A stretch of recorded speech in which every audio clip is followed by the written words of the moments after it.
ఎన్నికల కమిషన్ ఆదేశాల అనుగుణంగా జిల్లాలో కొత్తగా మరో 183 పోలింగ్ స్టేషన్ల ఏర్పాటుకు ప్రతిపాదనలు సిద్ధం చేశామని జిల్లా రెవెన్యూ అధికారి జె వెంకట్రావు తెలిపారు. కలెక్టరేట్ కోర్ట్ హాల్లో జిల్లా రెవెన్యూ అధికారి జె వెంకట్రావు గుర్తింపు పొందిన రాజకీయ పార్టీలు, రిజిస్టర్, అన్రికగ్నైజ్డ్ పార్టీల ప్రతినిధులు, నియోజకవర్గాల ఏఈఆర్ఓలతో సమావేశం నిర్వహించి జిల్లాలో పోలింగ్ స్టేషన్ల రీఆర్గనైజేషన్ ప్రక్రియ క్రింద కొత్త పోలింగ్ కేంద్రాల ఏర్పాటు, పోలింగ్ కేంద్రాల లొకేషన్లు, పేర్ల మార్పుల కొరకు సిద్ధం చేసిన ప్రతిపాదనలు వివరించి రాజకీయ పార్టీల సూచనలు, సలహాలను కోరారు.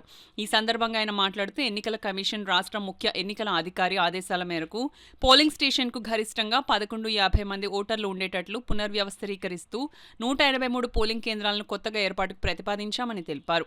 పోలింగ్ కేంద్రాల రీఆర్గనైజేషన్ కొరకు సిద్ధం చేసిన ప్రతిపాదనలపై ఇప్పటికే ఆయా నియోజకవర్గాల స్థాయిలో రాజకీయ పార్టీల ప్రతినిధులతో సమావేశాలు నిర్వహించి ఈఆర్ఓలు వివరించడం జరిగిందన్నారు.